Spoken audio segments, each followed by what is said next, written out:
Dad, can I have some ice cream? No, buddy, it's almost time for bed. Don't let this happen to you. I'm gonna teach you how to get what you want from your parents. Let's do that again. Dad, I really missed you today. Can we share a bowl of ice cream and talk about our day? Sure, buddy.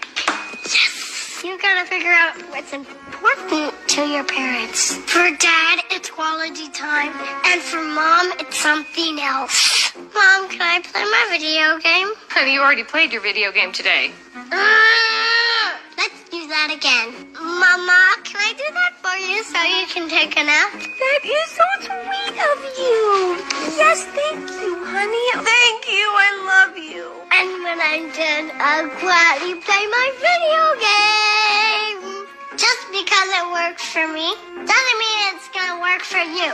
You gotta figure it out yourself. Got it? Got it. Go get it. Hey, Dad, will you play with fire? What?